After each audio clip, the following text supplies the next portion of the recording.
Hello bike lovers, কেমন আছেন সবাই? আশা করি সবাই অনেক ভালো আছেন। নতুন একটা এপিসোডে সবাইকে স্বাগত জানাই। আজকে কথা বলবো রানার নাইট রাইডার এই বাইকটির 5টি খারাপ দিক সম্পর্কে। রানার অটোমোবাইলস বাংলাদেশে একটি কোম্পানি এবং তারা বাংলাদেশে বাইকারদের জন্য বিভিন্ন মডেলের বাইক তৈরি করে থাকে এবং সেই বাইকগুলোর মধ্যে রানার নাইট রাইডার বাইকটি একটি অন্যতম জনপ্রিয় বাইক এবং এই বাইকটির 5টি খারাপ দিক টেস্টের শেষে যা মনে হয়েছে আজকে সেই 5টি খারাপ দিক নিয়ে কথা বলবো। তো চলুন বন্ধুরা ভিডিওটি শুরু করি।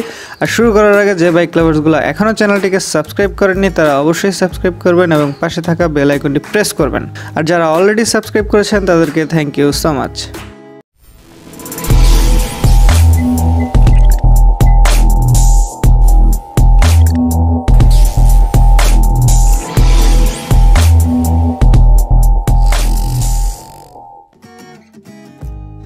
খারাপ দিকের শুরুতেই প্রথমে বলবো বাইকটার স্পেয়ার পার্টস অ্যাবিলিটি।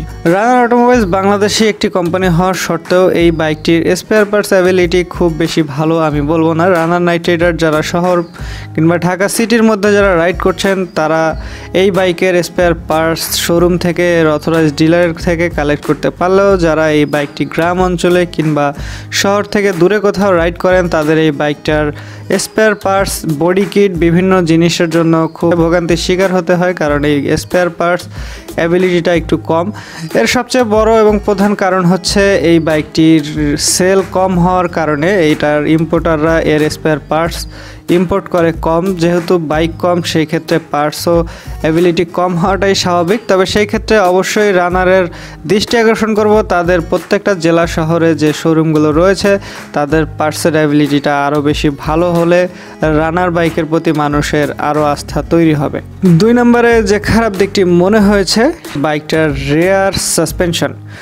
বাইকটি 150 সেগমেন্টের একটি বাইক এবং সেই ক্ষেত্রে বাইকটিতে রানার যুক্ত করেছে একটি মনোশক সাসপেনশন। এর পেছনে একটি মনোশক সাসপেনশন সংযোজন করা হয়েছে, কিন্তু এর মনোশক সাসপেনশনটি যথেষ্ট হার্ড মনে হয়েছে এবং যথেষ্ট প্রপার ফিডব্যাক দিতে সক্ষম না। সেই ক্ষেত্রে পিলিয়নিয়ার রাইডের ক্ষেত্রে আমি বলবো এর মনোশক সাসপেনশনের সাপোর্টটা আমার কাছে ভালো মনে হয়নি। 3 নম্বরে যে সমস্যাটি মনে হয়েছে চেইন স্পকেট। বাইকটিতে হাফ চেইন কভার ব্যবহার করা হয়েছে এবং এর চেইন স্পকেট বাহিরের দিকে এবং এই চেইন স্পকেটটি খুব দ্রুত সময়ের মধ্যে নষ্ট হয়ে যায়। বিশেষ করে এর পেছনে স্পকেটটি খুব তাড়াতাড়ি ক্ষয় হয়ে যায়। সেই ক্ষেত্রে 5000-7000 কিলোমিটারের মধ্যেও চেইন স্পকেট পরিবর্তনের ইস্যু পাওয়া গিয়েছে। সেই ক্ষেত্রে অবশ্যই হয়তো 2-1টা বাইকে এই সমস্যাটা থাকতে পারে, প্রত্যেকটা বাইকে যেমন সমস্যা হবে সেটা না। তবে যারা এই বাইকটি ব্যবহার করছেন তাদেরকে বলবো অবশ্যই এর চেইন স্পকেটের দিকে বিশেষ সতর্কতা অবলম্বন করবেন। চেইনটা সবসময় লুপ করে রাখবেন এবং যথাসময়ে পরিষ্কার করবেন। অবশ্যই আপনার চেইনের দিকে যত্নশীল হবেন, কারণ এর চেইন স্পকেটটি কিছুটা দুর্বল মনে হয়েছে।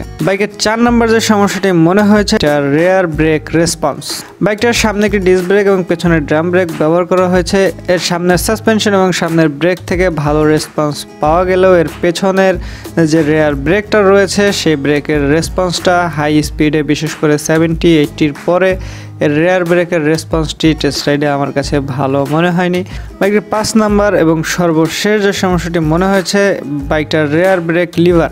বাইকের রেয়ার ব্রেকের যে লিভারটা তারা ব্যবহার করেছে আমার কাছে এই লিভারটা কোনোভাবেই এই বাইকের সাথে মানানসই মনে হয়নি। ক্ষেত্রে রানারের দৃষ্টি আকর্ষণ করব তারা এই ধরনের লিভার ব্যবহার না করে যাতে এই বাইকে একটু আপগ্রেড কোনো লিভার ব্যবহার করে, তাহলে বাইকটির সৌন্দর্য ভালো হবে। এর রেয়ার ব্রেকের লিভারটা আমার কাছে এই বাইকের সাথে মানানসই মনে হয়নি, তাই এটাকে আমি একটা খারাপ দিক হিসেবে বিবেচনা করলাম। তো বন্ধুরা এই ছিল রানার নাইট রাইডার বাইকটির 5টি খারাপ দিক। যে খারাপ দিকগুলো আমার মনে হয়েছে এগুলো একান্তই ব্যক্তিগত আমার মতামত এবং টেস্ট রাইডে আমার এই জিনিসগুলোই মনে হয়েছে, আমি সেটাই আপনাদের সাথে শেয়ার করেছি। আমার ইনফরমেশন কিংবা আমার টেস্ট রাইড অভিজ্ঞতার মধ্যে ভুল ভ্রান্তি থাকতে পারে, সেই ক্ষেত্রে খুব বেশি সিরিয়াস হওয়ার কিছু নেই। আমার যেটা ব্যক্তিগত মনে হয়েছে আমি সেটাই আপনাদের সাথে শেয়ার করার চেষ্টা করেছি। যদি এই বাইকটি সম্পর্কে আপনার কোনো মতামত থাকে তাহলে অবশ্যই কমেন্ট সেকশন অথবা ফেসবুক গ্রুপে সবাইকে জানিয়ে দিবেন। আর যে কোনো বাইকের price update news tips tricks জানার জন্য অবশ্যই ভিজিট করুন bikelovers.net এই ঠিকানায়। ভিডিওটি শেষ পর্যন্ত দেখার জন্য আন্তরিকভাবে ধন্যবাদ জানাচ্ছি। ভিডিওটি ভালো লাগলে অবশ্যই একটি লাইক করবেন, বন্ধুদের সাথে শেয়ার করে ভিডিওটি জানিয়ে দেবেন এবং যারা এখনও চ্যানেলটিকে সাবস্ক্রাইব করেননি তারা অবশ্যই সাবস্ক্রাইব করবেন এবং নিত্য নতুন ভিডিওর নোটিফিকেশন পেতে পাশে থাকা বেল আইকনটি প্রেস করবেন। সবাইকে আন্তরিকভাবে ধন্যবাদ জানিয়ে ভিডিওটি এখানেই শেষ করছি। অবশ্যই হেলমেট পরে নিরাপদে বাইক রাইড করবেন, because no helmet no respect. Best wish for every bike lovers. আল্লাহ হাফেজ।